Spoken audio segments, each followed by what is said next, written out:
What's good, people? It's about that time to randomly relate reverse rants, no hate. So, I saw some tweets, read read an article online about Devin Haney, and he was being interviewed basically. But I'm reading this, and I don't need to post this whole thing; it's too long, and I don't want to read it. But just paraphrasing, basically, he's saying that he's pretty much pissed off at Lomachenko for making him wait the 4 years, and that now, he doesn't, like he said, he's not friends with Lomachenko. He's not going to pretend to be. He doesn't want to be his friend. He said, the sportsmanship is one thing, but that's as far as it goes. And basically, now his frustrations is pretty much coming from the same things that I'm seeing and things that we've been calling for the longest. Here's the reality. This man has been calling Lomachenko out for 4 years. And Lomachenko decided that he was going to relinquish his title when Devin Haney was his mandatory, so he could become franchise champion.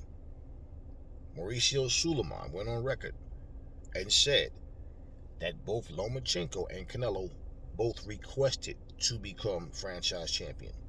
Now, basically, for Loma, there's guys that have way more fights than Loma. So for him to fit the criteria of someone who's dedicated their life to the sport and has so many big wins and sold out pay-per-view, all this kind of stuff, Loma doesn't fit the full criteria. Talented fighter, but he's no pay-per-view star. He's no, when you say his name, it ring bells, he put asses in seats. No, that's not Loma. Loma has never been a big star, and he doesn't. He has a lot of skill and experience, a very solid, experienced fighter. But he basically was turning heads. People was talking about him, and they was trying to build him to be the next big thing. He never became what Floyd became or what Pacquiao became. He never got to that pinnacle, but his skills is respected. Okay, now that being said, people are trying to make it sound like, Devin Haney started calling Loma out because he was at the war. No, that's a lie. Devin Haney was calling him out since he, first, like 4 years ago. He's 20 years old. He's been calling him out. Okay. One thing I respect about Devin, and any other fighter for that matter, that wants to go out there and fight. Okay, even Rolly Romero, because even though I don't think he'll beat all those guys, the fact that he wants to fight. Okay, even though he doesn't want to fight Devin Haney. Okay, now let's make that clear. He's always made an excuse to not fight Devin Haney. But I give these guys credit for wanting to be a fighter. It's not like they're doing nothing special. That's what you signed up for. You're supposed to fight. So you're not doing nothing special by wanting to fight the best guys. But the fans and these people that want to cushion these fighters make excuses about their age. Nobody's never made an excuse about Devin Haney's age. They always, he can't punch, or he's boring. They just come up with these foolish narratives and to try to say that this man only called Loma out because of the war. No, he called Loma out way before that war. Way before that. Let's not play that game. And basically, for Loma, the spin that Max Kellerman and Paulie Malignaggi is putting on it is, he didn't duck Devin Haney. He went to go on to fight a bigger fight in Teofimo. Teofimo wasn't no big star. He another guy. In fact, hardly anybody believed Teofimo Lopez was going to beat Loma. You know who was the one that said, I think Teofimo wins? Yeah. And I'm sitting here going, okay, how are you going to say he went to fight a bigger fight in Teofimo when basically he didn't even put a rematch clause? Okay, they didn't even stipulate a rematch clause. That's how confident he was that he beat Teofimo. Stop lying to yourselves. Teofimo Lopez is no big superstar. He's not now. He wasn't then. But he was a huge underdog, and he basically did something that most people thought he couldn't do, and that was beat Loma.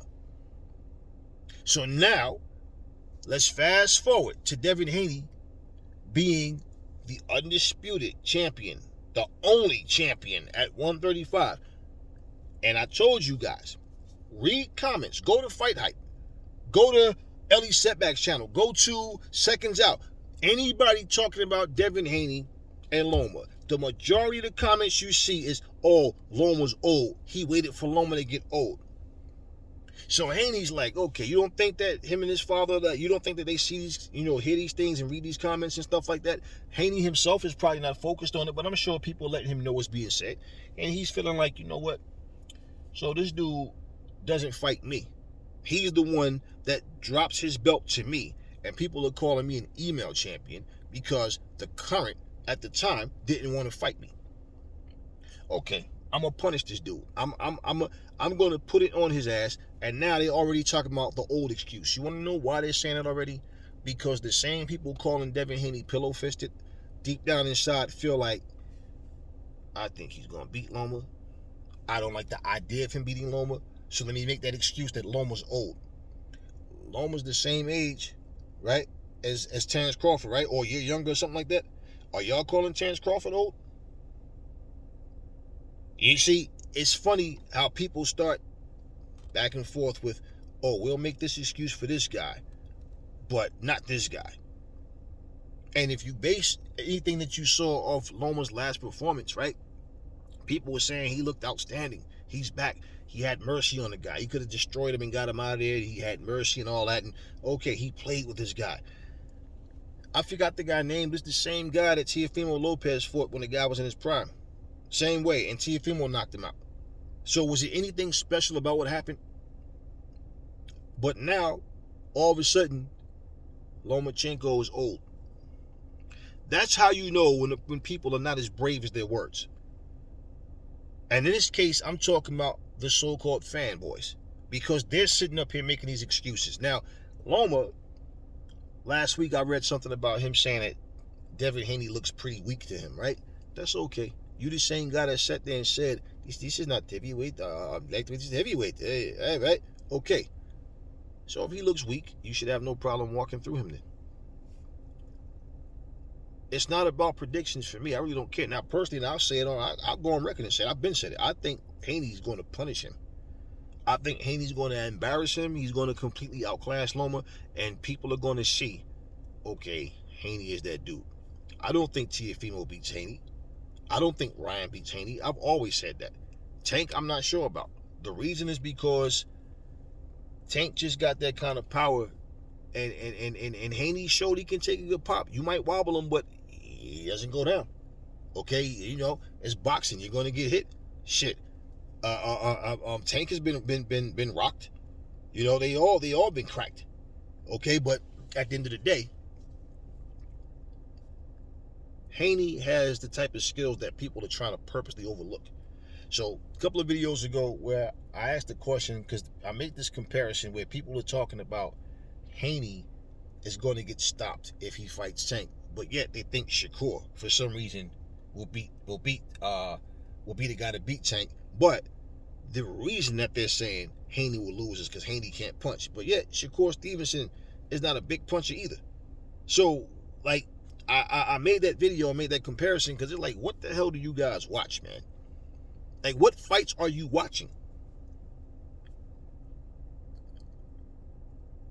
So basically, that's where I feel like Haney get where this built-up aggression comes from.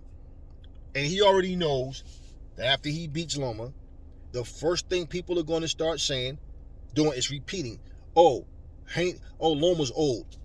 Oh man, Loma, he wait. No, he didn't wait. This is something that really cracks me up, because you can go back in the archives and there's many fighters that you can clearly hear say, I want to fight such and such. Don, let's make it happen. Or whoever, Lou DiBella, whoever the promoter was at the time for these fighters or whatever, let's make this fight. And all of a sudden, they didn't want the fight. But when that person becomes the big fish, of course they want the fight now. because they have everything to gain, especially when they're not the favorite to win. So, as far as Loma goes, let me say this.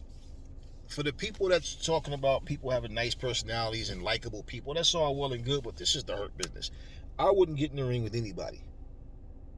And I'm looking at having mercy, and no, I'm going there to smash you. You know, so that's what we do. It's work. It's business. I don't know about you guys, but when I go to work, I'm polite to those that are polite to me. I'm about the work at hand, and then I go do what I have to do, and I take my black ass home. That's what I do. I'm not the one, let's exchange numbers and go hang in. Let's if something comes natural and you, but my friends are my friends. And anybody who really I consider my friends, they're like family to me. So I don't, hey, that's part of the family. That's the kind of person I've always been.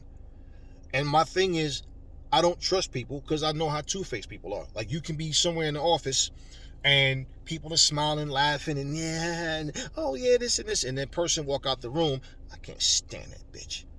After you was just sitting here laughing and talking and shaking hands and hugging and all of this stuff, right? And I've seen this so many times. So my thing is, I don't care if you like me or not, because I don't give a shit about you. I'm here to do my job. That's me. And I don't deal with phony people. So if I see you with the two knives in your hand waiting to sneak up on someone, and if they turn around, you hide them and smile, why would I trust you? Right? So this is the hurt business. This is boxing, man. So, all of this whole, it's funny because they say Anthony Joshua's too nice. I feel like what I like about Anthony Joshua in that sense is that, Anthony Joshua doesn't need the trash talk. Loma's not a big trash talker. Okay? He's been saying little shit, taking little jabs at Haney recently, but I'm saying I've never known him or AJ to be like big shit talkers. Manny Pacquiao's another one. Not a big shit talker. They just go in the ring and fight. Do what they have to do. You win, you lose, right? So what I'm saying, when you have these guys that the fans want to see this guy win more than the other guy, it's funny how they bring that type of shit up. And now all of a sudden, Devin Haney's being disrespectful. Like, bro, what kind of soft shit are y'all on, man? They don't have to like each other. I've been saying this shit forever. Since when have boxers all become friends? It's a business, man. And so, for Haney and Lomachenko, even though this fight is coming up soon, it's not been that much build-up for this fight, to be honest with you. It's really not been that big of a build-up. They put more effort into promoting Ryan Garcia and Tank Davis than they did this fight. Like, it's like they're trying to, it's like, I'm sure David Haney these motherfuckers never believed in me, and they didn't want me to be champion. I'm not the guy that they saw as he's going to be the guy in this division, but I got to fight and prove them wrong. And the fact that they're not giving me the respect that I deserve, that I earned. Like, I wasn't walking around as a unified champion telling people that I'm undisputed. I wasn't walking around as unified champion allowing people to call me undisputed, right? No, I had one belt. Lomachenko, Teofimo, and George Kambosos was never undisputed, unified. I became what they couldn't do. And they had to get through me to get that last piece of the puzzle to become undisputed. So go figure, all three of them. One tried, one failed. The other two, they didn't fight him. So it doesn't matter if you like Devin Haney as a fighter or not. I tell you guys all the time, like when you hear me make statements about Floyd or Muhammad Ali or Anthony Joshua, any fighter, I don't give a fuck about your personal feelings. Whether you like Floyd or not, whether you like Haney or not, or Tank, it don't matter. That's not what it's about. It's not about who I like. It's about, I'm telling you facts of, you can't fucking tell me if I sit here and watch an interview. Like, I remember, it might have been the Diego Corrales fight. I'm not sure. It might have been that fight. But I remember, what was the guy name? The old guy that Floyd wound up cursing out for trying to discredit him in the Victor Ortiz fight. was it Letterman or whatever his name is, Larry Merchant, whatever, Larry Merchant. Larry Merchant sat there and he asked Floyd, who do you want to fight next? Floyd said, man, I want all comers. I want Prince Nassim Hamed next. That's the fight I want next. Larry Merchant, out of his own mouth, said, he's not going to want to fight you after this performance. He's not going to want to fight you. Not after this, but he's not going to want to fight you. That came out of Larry Merchant's mouth. It wasn't Larry Merchant saying, hey, you should fight Prince Nassim Hamed next, and Floyd saying, oh, he's not going to want to fight me, to make an excuse to not fight. No, it was Larry Merchant who said it to Floyd. Now, for all you who have Alzheimer's or never saw it, all you got to do is go look it up, and you'll go, damn, Aries is right. Where am I going with this? Because I've seen so many comments of people saying, Floyd ducked Prince Nassim. He's lucky he never fought Nassim. Anytime they do like a little video package of Prince Nassim or something like that, and it's like, y'all just don't remember nothing, do y'all? He clearly called him out. Floyd was calling everybody out. Floyd was not always the money man. Even as Pretty Boy Floyd, where he was more fluid, do more combinations, and was, more, elusive in and out. He was able to sustain a level of greatness and still be better than everybody else. But he wasn't the same dude. And at that point, he wasn't the money guy. He wasn't the money man until after he beat that lawyer. And he clearly said he wants Prince Nassim Hamed. Now, all you gotta do, put it up and say, just type in Floyd Mayweather calls out Prince Nassim or whatever. Or watch the Diego Corrales fight, or whatever, skip to the end, however. I believe it was that fight. But when I hear people say these things, it's like, the fuck, y'all keep talking about Prince Nassim. He was a good fighter. He was awkward. And, but Prince Nassim made a lot of fucking mistakes. He had his flaws too, real flaw. And I can see Floyd picking his ass apart.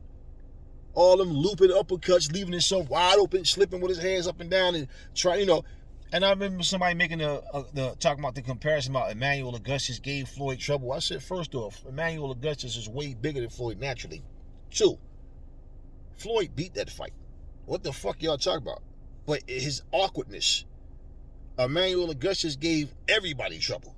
Damn it. Okay, so at the end of the day, styles make fights, right? Y'all love to say that. But in this particular matter, it wasn't his style. Well, with Prince Nassim, his awkwardness cost him when he fought Marco Antonio Barrera. And then he had this big-ass excuse as to why he lost the fight and all this bullshit. But see, that's the thing. All y'all heroes that y'all try to stack up and say would have beat Floyd all wound up getting their ass whipped at some point by someone that wouldn't have beat Floyd. Okay? So this is where I'm saying, your hatred for someone makes you guys sound fucking stupid because you say something about a person because you don't like him, but the facts is here that this man stood there and said, I want Prince Nassim next. I want all comers. He's not going to want to fight you after this. I'm sure he's not going to fight you. Yeah, that was Larry Merchant. Now, same way, people are sitting here now making these excuses saying Devin Haney waited. He waited for Lomachenko to get old. Stop it with that bullshit, man. He didn't wait for shit. He was waiting for this opportunity because at the same time, Lomachenko turned him down by not fighting him and went on to fight, Teofimo. They made a fucking excuse about his shoulder. And then Teofimo says he don't want to hear no shit about the excuse. Point is, he won. Just for Teofimo to lose to George Kambosos and make an excuse about he almost died, he had a hole in his throat, all this shit. Yeah, okay, right. So what I'm saying, all of these guys have flip-flopped. I like Lomachenko as a fighter, okay? I like Devin Haney as a fighter, okay? I liked Teofimo Lopez at one point as a fighter, but fuck Teofimo. But anyway, my whole point with these guys, the skills that they have is the skills that they have. You can imagine all you want.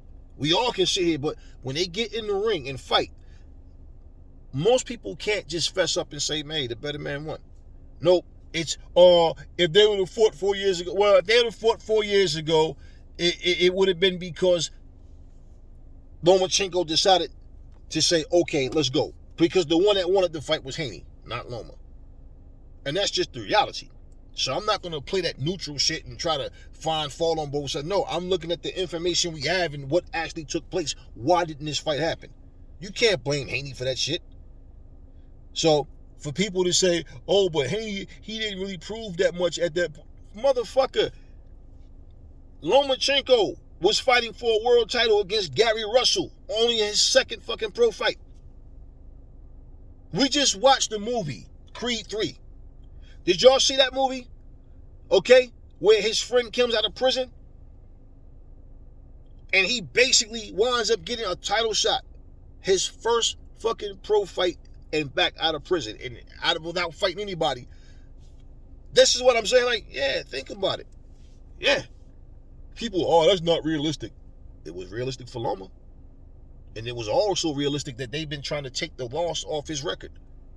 And they always put posters up of Loma when he's fighting somebody of when his record was undefeated.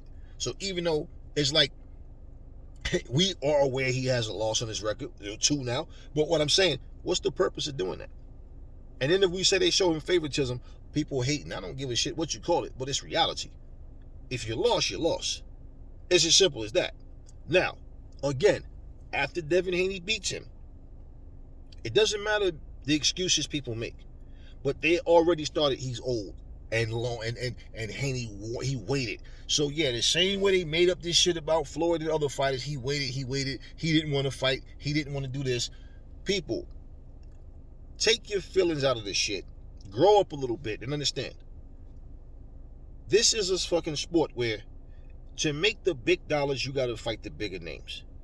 So when I see guys like Jamal Charlo and Demetrius Andrade and you know, these different guys like David Benavidez who's sitting back waiting for Canelo, trying to get that one fight where there's other guys that they could be in there fighting that, you know, it doesn't really matter if they're not superstars. If the fact that these guys are not superstars, they're still going to say, oh, well, he could have fought this guy, that guy.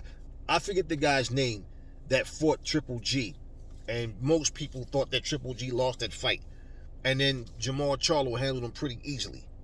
It's Derevianchenko, okay? Derevianchenko. He beat him pretty easily. But it's funny because they was calling him a beast after the Triple G fight. But then after he fights Charlo, oh, big deal. He beats a guy coming off of a loss. Like, wow. Wow. So you guys pick and choose who's the real deal and who's not. And I clearly remember everybody was sweating the shit out of Jamal Charlo and was degrading the name of Jamal Charlo. And all of a sudden that just switched and Jamal came the bitch out of the two and Jamal is the real Charlo. He's the real lion. And I'm like, wow, you guys change up just like that. And you guys know, when you watch boxing and you see what's going on, there's a lot of behind the scenes things we don't know. Like even like with Jamal Charlo, like I said, I don't get to talk about domestic shit, but it's all over. I'm not going to get into it, but you see what it said, that Jamal Charlo wins custody battle against his wife or former wife or whatever, girlfriend, whatever. But at the end of the day, you see the personal things that people go through that we don't hear. We don't need to hear. But before you get back in that ring, you need to have that shit out of your system. So I was saying to myself, I don't know why Jamal Charlo stayed out the ring so long. But going through that type of shit, now it's clear of why he wasn't fighting. And then on top of that, right, I remember seeing a video not too long ago, him and his brother, and Jamal kind of was in tears, man, because like he was saying, like, you know, it's like, I don't feel like if I have anything left to give boxing, like, you know, like, so when you going through shit and your focus and your desire's not there, you don't need to be in the ring. Now, if you someone who want to see Jamal Charlo lose, so you're basically saying, oh, he should get in the ring if he's a real fighter because you want to see him lose, your opinion don't even count, and you're basically just talking nonsense. Because if you was going through a divorce and all types of shit, your ass wouldn't be in the ring either. You'd be stupid if you going in and, well, my mind wasn't there. Nobody want to hear that then. Nobody wants to hear that at that point. So now that he has won that custody battle, just saying, maybe that energy he needs, that spark, maybe that will get him back in the ring. and that's understandable. So yeah, I mean, look, let's not say things based on dislike for a person versus we're saying things based on what we see, what they say and do, and it's contradicting. But at the same time, you have a fighter that you're cheering for that's doing the same thing or worse, but you make excuses as to why they're doing it. So when it comes to Loma and Devin Haney, the only thing that I'm really looking at now, and I'm not, it's like this: he has to get past Loma first. I believe he beats Loma, but regardless, should he beat Loma? Does Shakur Stevens want that smoke? Does Tank Davis want that smoke? And speaking of Shakur Stevens was speaking about Devin Haney the other day. A couple of weeks ago, he talking about make that fight. I want that fight after his fight. And then he ends up saying in a recent interview last week that it's not fair because Devin Haney's a middleweight, man. Like he gains weight. Wait. So you're trying to say that it's not fair to Loma? That's what he's not trying. That's what he said. It's not fair to Loma because he's way bigger than Loma. Listen here. The whole point is they both got to make 135, and that's what matters. Wait, you gonna say it's not fair? Okay, you were way bigger than what's the guy that the Spanish guy that he fought that failed his drug test and the fight went on anyway. But you were way bigger than him. You were way so. I mean, for people that was saying and people was pointing that out that he's way bigger than that guy. Oh, big deal. He beat this little small guy. Okay, so you were way bigger than him.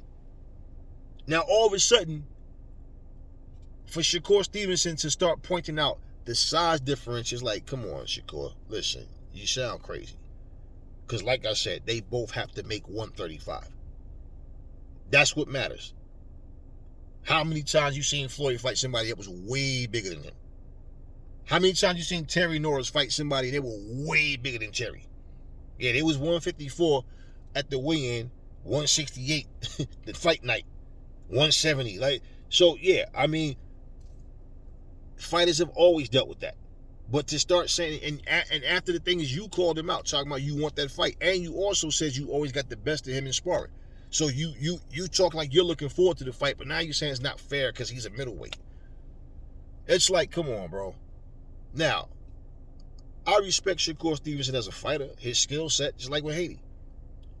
But I don't kiss nobody's ass. I don't have no fucking filter. I don't bite my tongue. You can't sit here and make an excuse about somebody's size. But at the same fucking time, you're calling this person out yourself.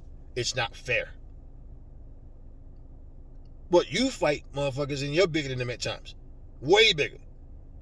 And everybody knows that he was too big for one. He outgrew 130. So come up to 135. All right, now what? Now you worried about Devin Haney being too big? Like, come on, boy. This is what happens when people talk shit. And when it comes closer to that particular fight with the person that they're talking shit about, it starts to become more of a reality. They start to feel a little different, start making excuses and saying a little shit. Now, I think Shakur's a warrior. I think Haney's a warrior. Okay, I think Loma's a warrior.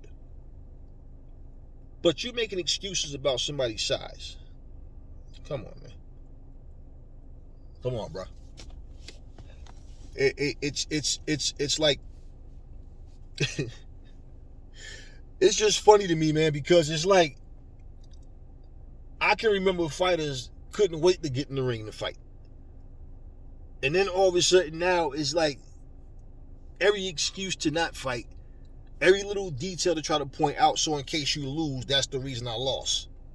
So, I mean, listen, before we get into Shakur and Tank and all of that, man, let's get through let's get through Lomachenko and Haney first, because hey, I mean, I'm just looking at how this fight is not getting any real press to it, any real attention. And I believe strongly it goes to show you, one, Loma's not no huge star.